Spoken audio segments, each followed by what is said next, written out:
canal do Metrópolis no YouTube. Eu sou Isadora Teixeira. Estou no estúdio da redação hoje com o colunista especializado em cobertura policial, Carlos Caroni. Seja bem-vindo, Caroni. Obrigado, Isadora. Boa noite a todos. Nós dois vamos conversar com Sandro Avelar, delegado aposentado da Polícia Federal, chefiou a Secretaria de Segurança Pública aqui do Distrito Federal e tem no currículo também a chefia do Sistema Penitenciário Federal e outros cargos que colecionou aí ao longo dos anos. Seja bem-vindo, doutor. Obrigado, Isadora. Prazer imenso estar com você, com o Caroni. Enfim, sempre bom conversar com vocês. Doutor, o senhor foi presidente do Colégio Nacional dos Secretários de Segurança Pública e acompanhou de perto não só os assuntos aqui do DF, mas a segurança pública de uma forma geral de todo o Brasil. Com base no que o senhor viu nesses últimos anos, com essa experiência, eu gostaria que o senhor falasse para a gente por que a gente ainda vê uma forte presença do crime organizado no Brasil. Isadora, é interessante como todos os secretários, independentemente de serem secretários vinculados a governos de esquerda, ou direita, ou mais ao centro, todos têm as mesmas posições a respeito de assuntos que são cruciais para o Brasil. Então, como presidente desse grande colégio, que reúne todos os secretários de segurança pública do Brasil, nós conseguimos decisões unânimes em assuntos polêmicos. Um desses assuntos foi, por exemplo, a PEC, a chamada PEC da Segurança Pública, que foi apresentada pelo então ministro da Justiça, o ministro Lewandowski. Nós, por unanimidade, resolvemos apresentar uma PEC alternativa que se adequasse muito mais à realidade dos estados, porque quando a gente fala em segurança pública, a gente está falando de um sentimento, de uma sensação que a população em todo o Brasil tem quase que de maneira inequívoca, quase de maneira uniforme. Qualquer pesquisa que seja feita atualmente aponta a segurança pública como uma das grandes preocupações do brasileiro. Então, aquela PEC, a proposta inicial apresentada pelo Ministério da Justiça, recebeu uma forte objeção por parte dos estados e, por unanimidade, a gente apresentou uma PEC alternativa que, de certa forma, foi contemplada na segunda versão apresentada pelo Ministério da Justiça. Nessa PEC, a gente assegurava, sobretudo, a autonomia dos estados, o chamado respeito ao pacto federativo, para que cada estado, então, possa coordenar as suas forças de segurança, que devem ser, então, regidas pela figura do governador, respeitando, então, as peculiaridades de cada um dos estados. Um outro ponto também que foi unânime foi a nossa moção pela criação do Ministério da Segurança Pública.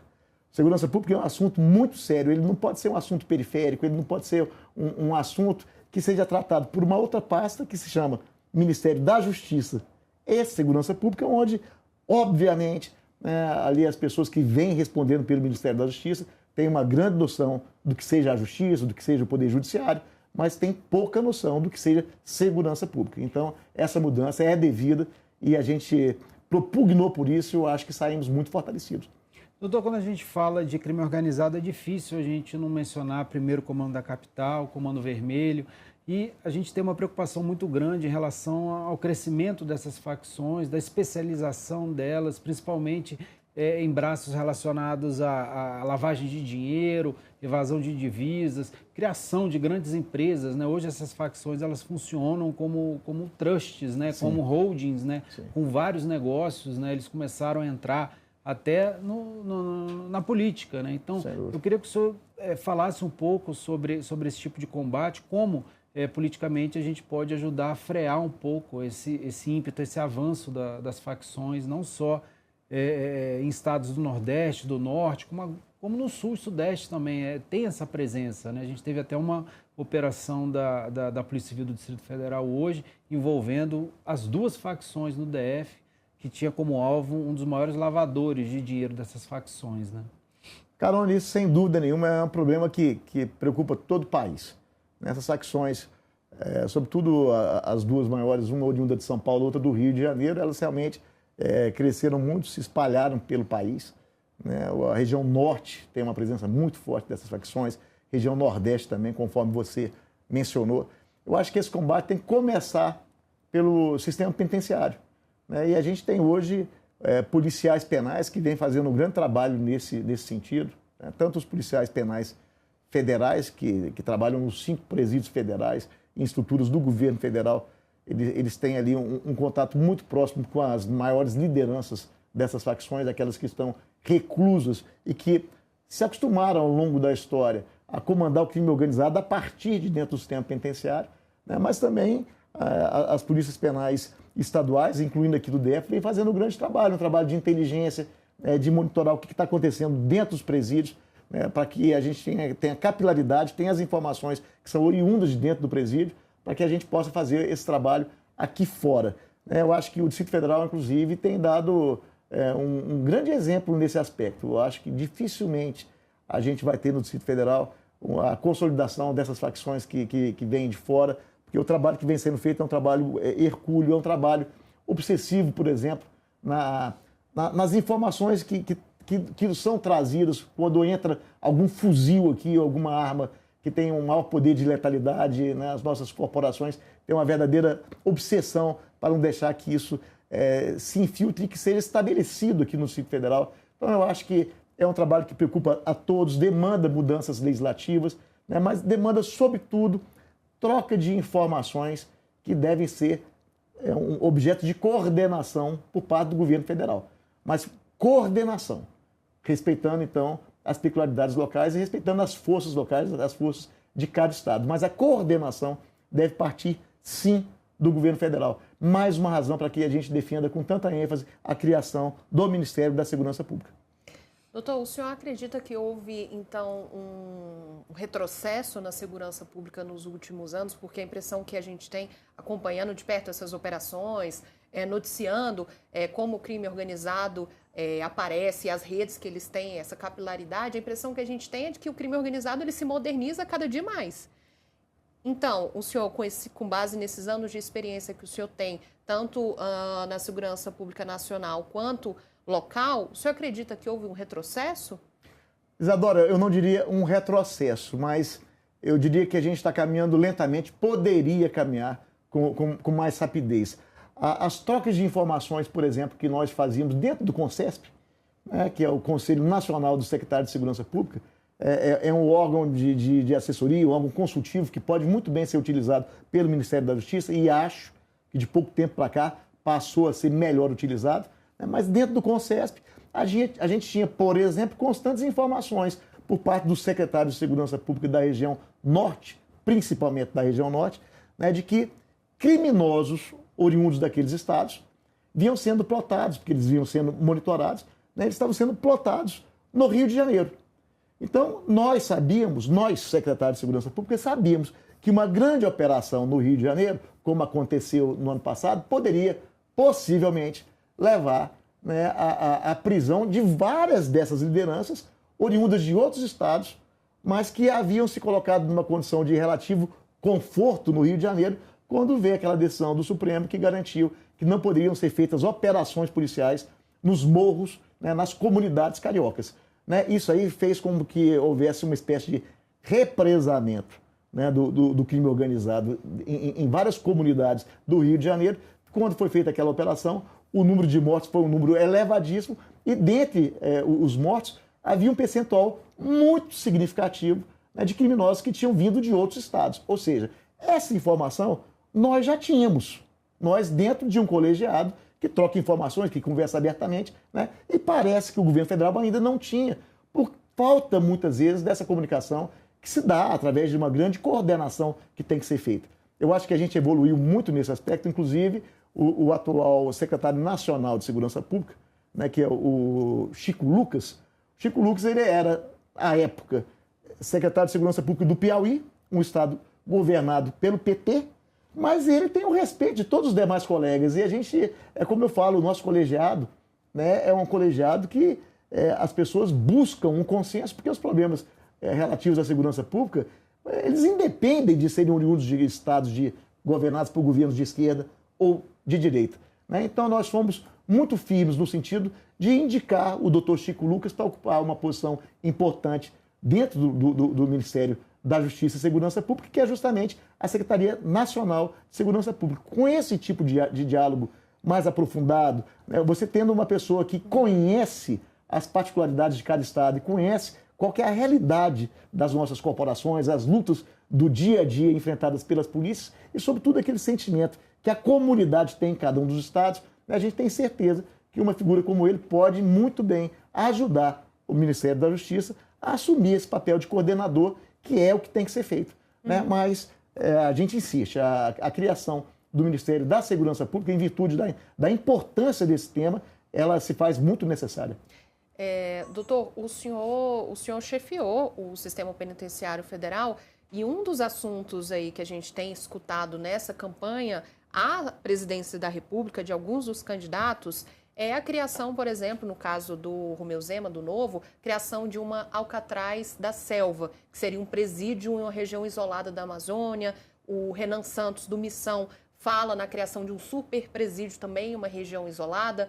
Isso seria efetivo aqui no Brasil? Gente, eu acho que a gente tem soluções que têm que ser aplicadas, são soluções mais simples, sabe? A criação de vagas para os presídios, ela é absolutamente necessária.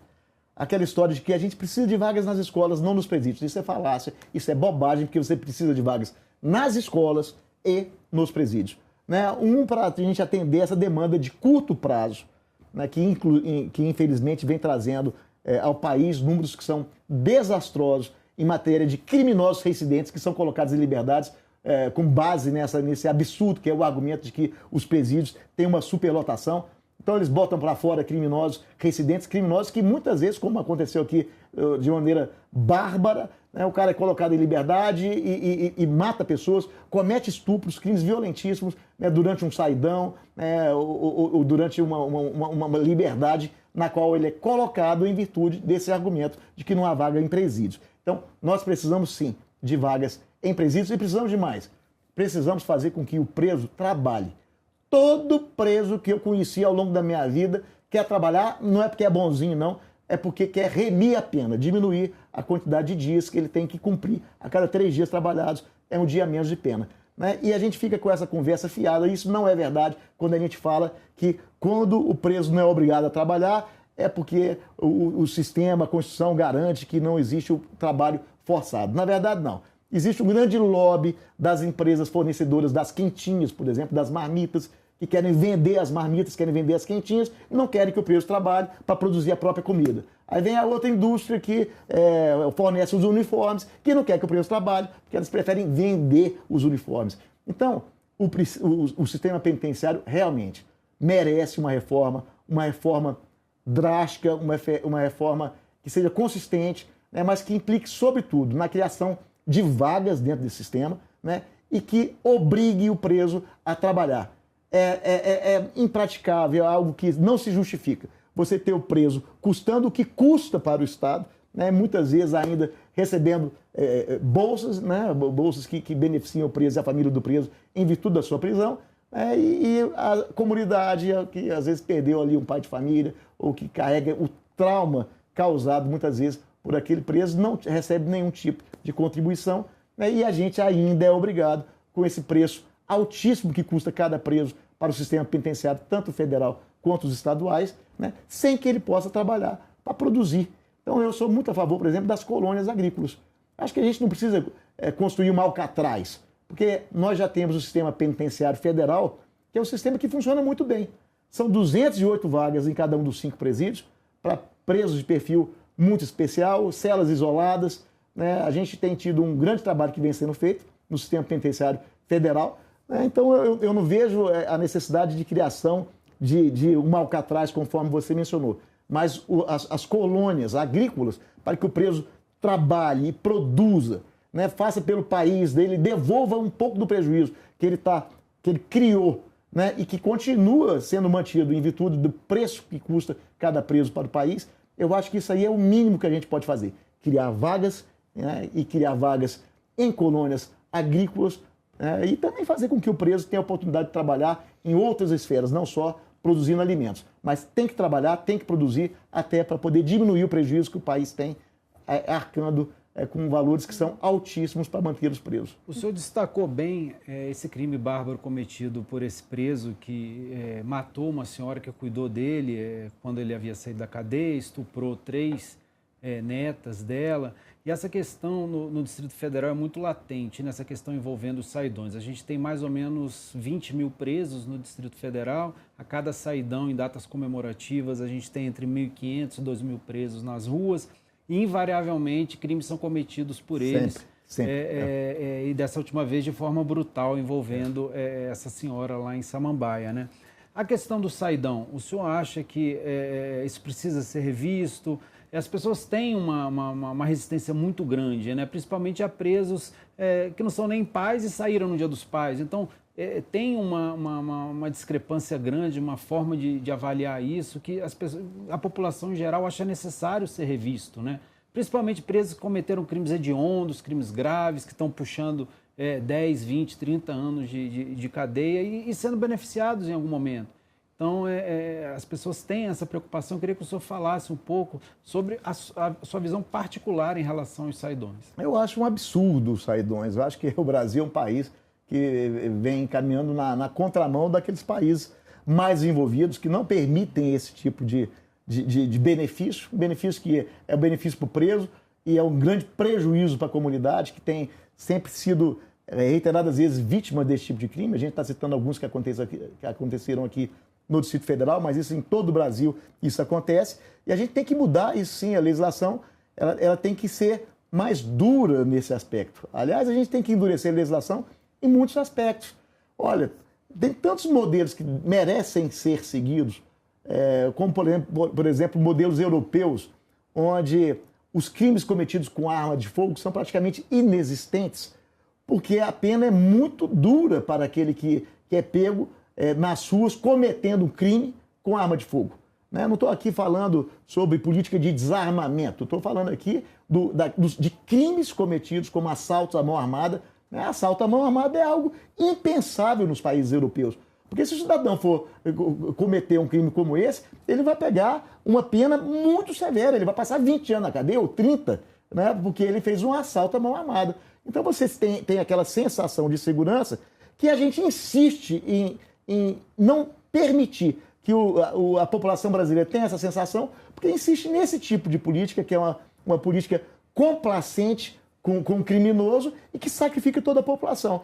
Então, há modelos a serem seguidos e que, quando são seguidos, os resultados aparecem. Uhum. Aqui em Brasília, por exemplo, eu tive a oportunidade de me inspirar no modelo que eu conheci em Londres, quando eu fui adido da Polícia Federal em Londres, que é o fechamento, né, de alguns estabelecimentos comerciais após determinado horário, né, para poder não vender mais bebida alcoólica depois de determinado horário. E a gente aplicou isso aqui no que diz respeito às distribuidoras de bebidas, né, porque as distribuidoras de bebidas a gente tinha informações muito fidedignas, muito realistas, de que crimes graves vinham sendo cometidos nas altas madrugadas, nas proximidades de distribuidoras de bebidas, porque elas se valiam de um alvará que era concedido para que elas pudessem funcionar 24 horas por dia, porque, em tese, eram estabelecimentos sem riscos. Então, alguns proprietários de distribuidores de bebida passavam a funcionar como se fossem bares, né? Vendendo bebida quente, vendendo bebida gelada, com mesinhas, cadeiras, balcões, ao longo de toda a madrugada. A população ficava prejudicada. O que você tinha de menos grave, né, eram as algazarras, as badernas, né, que prejudicavam o sono das pessoas, né, mas havia crimes graves, como estupros, roubos, homicídios, latrocínios, né, naquelas regiões onde a gente estatisticamente comprovou que os números estavam muito elevados. Uhum. A partir do momento, né, que eu baixei uma portaria determinando que as distribuidoras de bebida fechassem a partir da meia-noite, os números caíram significativamente. Né? Mais de 30% em números gerais, nas proximidades de distribuidores de bebida, mas mais de 70% nas altas madrugadas, que era, sobretudo, no período em que os crimes mais graves vinham acontecendo. Então, uma medida inspirada, né, num país onde os crimes são bastante reduzidos, sobretudo os crimes mais graves, né, que no caso nós estamos falando do Reino Unido, né, ali, né, sobretudo em Londres, que serviu de modelo. Como, por exemplo, serviu de modelo também para a instalação das câmeras, que a gente fez um grande projeto, né, um projeto chamado DF360, onde a gente colocou câmeras em todas as regiões administrativas do Distrito Federal, mas fomos além. Você, Carone, que acompanha as nossas corporações, você deve ter conhecido drama que era para que nós tivéssemos acesso aos bancos de dados da Polícia Civil, para que a gente pudesse, então, cruzar, né, as imagens geradas pelas câmeras, né, e ali fazer a identificação daquela pessoa cuja imagem foi gerada. Né? Então, a partir do momento que a gente tem acesso aos bancos de dados, Isadora, a gente pode identificar pessoas através do reconhecimento facial, né, que têm mandados de prisão expedidos contra si, né, pessoas que têm, às vezes, uma larga ficha de antecedentes, e com isso realizar prisões que até então não vinham sendo realizadas. Hoje nós temos no Distrito Federal 13 mil câmeras instaladas de vários órgãos públicos, Secretaria de Saúde, Secretaria de Educação, além das câmeras da Secretaria de Segurança, mas, sobretudo, câmeras cujas imagens são cedidas, né, por comerciantes, né, por particulares, né, por pessoas do meio rural. Isso enriqueceu muito o nosso sistema de segurança. E os números já estão sendo bastante reduzidos, né, e os resultados, com certeza, serão colhidos pela nossa população. O senhor foi secretário de Segurança Pública aqui do Distrito Federal, chegou novamente a esse cargo, né, porque já tinha ocupado lá atrás, em 2014, se eu não me engano, Isso. E aí voltou novamente após aquele episódio dos atos antidemocráticos de 8 de janeiro. O senhor assumiu a Segurança Pública após o encerramento daquele período de intervenção do governo federal. O senhor ficou no cargo até abril deste ano, né, que foi o prazo para se desincompatibilizar, para agora se candidatar a deputado federal. O que eu quero perguntar para o senhor é que nesse período de experiência de segurança pública, o senhor trouxe essa portaria, por exemplo, que o senhor citou, né, em relação às bebidas, sobre essa integração das câmaras de segurança. Esta semana, inclusive, o atual secretário de Segurança Pública, que era o seu executivo, Alexandre Paturi, ele baixou uma outra portaria tornando o aeroporto de Brasília uma área de segurança especial, para que pudesse, inclusive, integrar as câmeras de segurança, né? O aeroporto de Brasília foi, a gente precisa lembrar, ali em 2022, palco ali de uma tentativa de atentado nos arredores, com aquele caminhão que teve uma bomba instalada, né? Mas a polícia chegou a tempo e tirou aquela bomba. Enfim, o senhor vem com essa experiência de segurança pública. E eu queria ouvir o senhor sobre uma questão que a gente está acompanhando nas últimas semanas. E eu queria saber qual que é a sua opinião e o porquê disso estar acontecendo, que são os crimes violentos envolvendo pessoas em situação de rua. Por que a gente está vendo tantos episódios assim nas últimas semanas?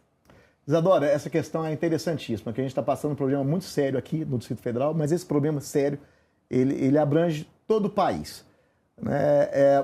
Houve uma manifestação do Supremo Tribunal Federal na DPF 976, isso em 2023, isso também contribuiu para que houvesse um problema agravado a ser administrado, né? Eu acho que de maneira, muitas vezes, que leva a população a crer que esse problema é um problema tão somente da segurança pública, né? Porque espera, muitas vezes, que a polícia militar, fazendo abordagens ou retirando essas pessoas das ruas de maneira que não permita essas pessoas ficarem nas ruas, né, como se isso pudesse ser resolvido tão somente com as forças de segurança.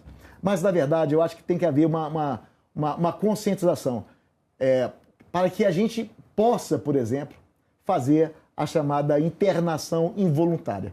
São muitos casos, né, de pessoas que se drogam, não têm a menor capacidade de autodeterminação, cometem atos violentos, né, cometem muitas vezes agressões absurdas, como a gente tem visto aqui, agressões a pessoas de idade, agressões a crianças, como um menino de 5 anos que outro dia levou um chute na cabeça, né, murros na cara das pessoas que estão transitando de maneira absolutamente inopinada, de forma que é uma situação absolutamente surpreendente, mas que a gente não pode mais permitir.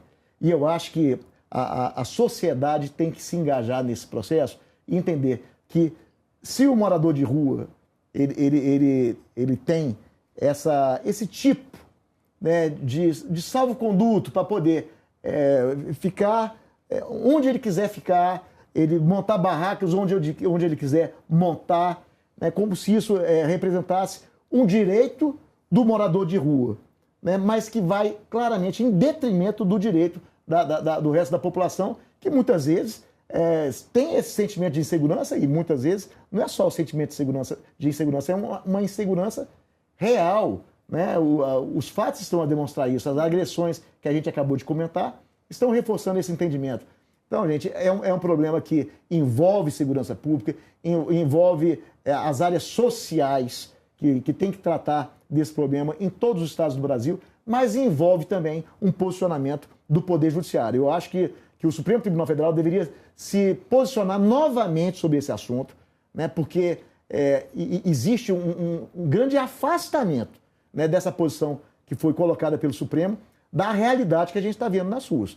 Nas ruas a gente está vendo uma população que não é responsável, não é culpada, né, por essa situação, onde muitas vezes o morador em situação de rua se coloca, né, boa parte das vezes pelo uso de drogas, né, mas não sempre só em razão do uso de drogas, né, mas a gente tem que tratar disso de uma maneira complexa. A gente tem que envolver diversas áreas de governo e diversos poderes, né? É uma solução que ela tem que vir de forma transversal e isso envolve, na minha concepção, um novo posicionamento do Supremo Tribunal Federal, né, diferente do que foi esposado na ADPF 976.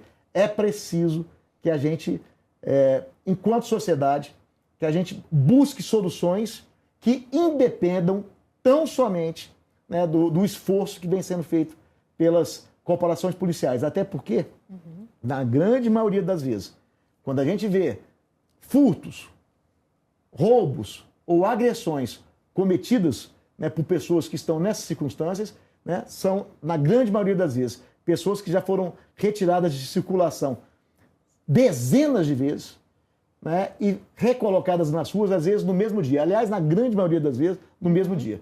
Comete um furto, é levado à delegacia, antes mesmo do policial militar sair da delegacia, né, aquela pessoa que cometeu o furto ou cometeu os crimes, né, de menor potencial ofensivo, já estão de volta às ruas, fazendo com que a gente fique com a sensação de que está enxugando gelo.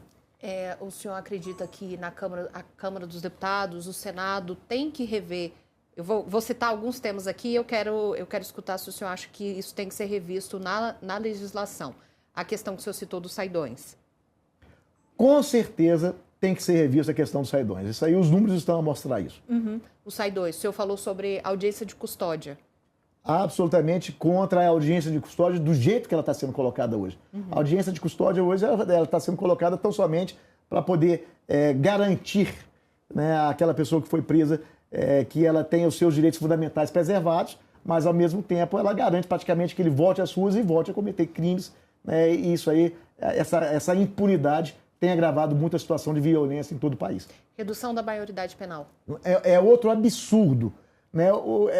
É de um atraso você entender que um galalau com 16 anos de idade, 17 anos de idade, né, que pode votar e escolher o presidente da República, né, você se forçar a acreditar que ele não sabe o mal que ele está fazendo quando ele mata um pai de família ou quando ele estupra uma jovem ou uma senhora. Isso é um absurdo, é uma vergonha para o país. Só o Brasil tem uma legislação louca como essa, uma coisa completamente fora da realidade, inadmissível e que tem que ser enfrentado. Enfrentado com urgência, porque, olha, gente, essa situação já são tantos anos, são tantas legislaturas que a gente está sempre vendo as pessoas falando, olha, tem que reduzir, né, a maioridade penal para que esses jovens de 16, 17 anos respondam pelos crimes que cometem, né? E a coisa não avança. E muitas vezes não avança, olha como a gente anda em círculos, muitas vezes não avança porque há aqueles que entendem que diante da grande superpopulação carcerária que não se justifica prender um criminoso de 16, 17 anos. Por isso que eu digo, é urgente que nós possamos criar novas vagas de presídio, porque o Brasil não suporta mais esse tipo de pretexto, esse tipo de argumento, esse tipo de desculpa para poder manter em liberdade criminosos que cometem crimes graves e que continuam circulando nas nossas ruas. Para a gente finalizar, tema polêmico e que tem dividido o país. Anistia para os condenados do 8 de janeiro. O que o senhor pensa sobre isso? Olha, eu acho que o 8 de janeiro ainda não terminou. Eu tive a ocasião de assumir a Secretaria de Segurança Pública logo depois do dia 8 de janeiro, né, e vi ali, encontrei uma polícia militar que estava absolutamente intimidada, né, uma corporação que estava com medo de poder trabalhar com medo de poder se colocar numa condição de dignidade que sempre foi uma característica da Polícia Militar do Distrito Federal. E eu comecei a levantar alguns pontos até para que a gente tente restabelecer uma verdade a partir do dia 8 de janeiro de 2023. Qual foi a conclusão que o senhor chegou? A conclusão que eu chego é a seguinte, é muito simples. A Polícia Militar foi a instituição que entrou em todos os órgãos que haviam sido invadidos e a gente parece que se esquece que todos esses órgãos tinham as suas respectivas seguranças. Então, se a gente não conseguir demonstrar que todos esses órgãos estavam com as suas forças máximas naquele dia, e que ainda assim não conseguiram suportar o avanço daquela massa que cometeu atos de vandalismo e que nunca mais isso pode se repetir nem no Brasil, nem no Distrito Federal e nem em outro lugar do Brasil, Mas se isso não se confirmar, a gente não pode atribuir tão somente à Polícia Militar uma falha onde houve, inclusive, uma invasão ao Palácio do Planalto, que tinha à sua disposição o Exército para poder garantir a segurança do Palácio do Planalto. Então, se aquela informação de que o 8 de janeiro iria acontecer, se essa informação foi difundida de maneira adequada, é inconcebível a gente entender que só a Polícia Militar falhou naquele dia. Então, a punição dos comandantes da Polícia Militar, com a gravidade da punição que eles receberam, é algo que tem que ser explicado diante da responsabilização tão somente desses oficiais, sendo que ninguém pode entender como informações com essa gravidade não chegaram, então, aos demais órgãos, sobretudo ao Palácio do Planalto, que tinha o Exército à sua disposição para proteger aquele edifício. Tá ótimo, doutor. Muitíssimo obrigada. Eu que agradeço sempre a oportunidade de conversar com vocês. Carone, obrigada pela participação. Foi um prazer. E a você que nos acompanhou até aqui, agradeço a companhia de sempre.